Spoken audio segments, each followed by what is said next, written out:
We would like to take a moment to express our deepest gratitude to the families, friends, faculty, and staff who have supported our graduates throughout.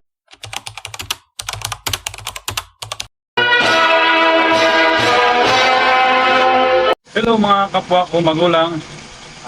Ngayon ay panahon na ng mga Recognition Day and Graduation Day.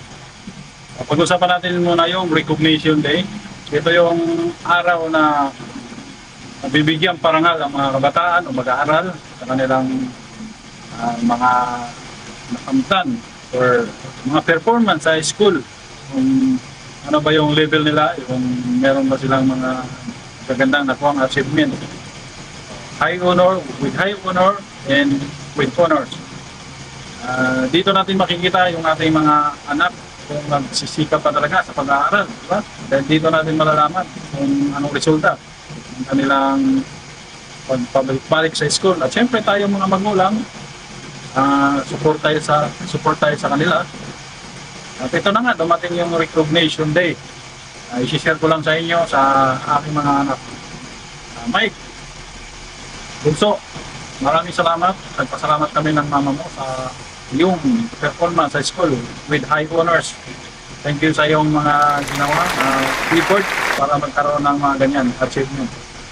Proud kami sa iyo dahil ginawa mo yung tungkulin mo. Dito lang kami susuporta sa iyo sa susunod na mga activities.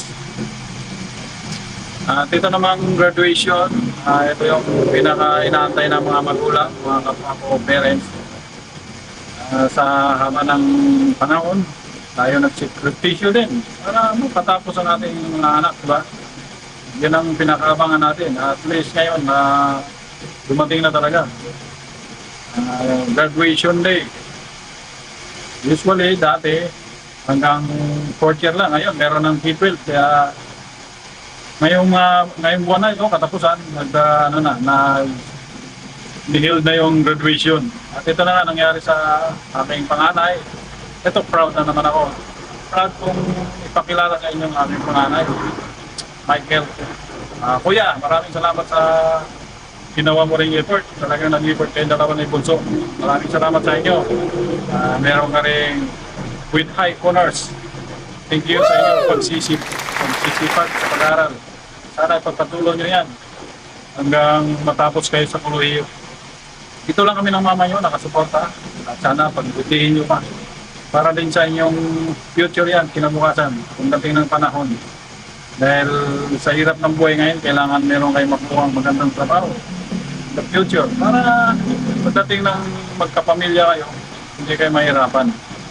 At sa mga nag-graduate ngayon, congratulations sa inyo, mga graduates 2024. Congratulations. At huwag natin kalimutan, huwag niyong kalimutan pasalamatan ang inyong mga magulang na nagsakripisyo para lang makapagtapos kayo sa pag-aaral niyo.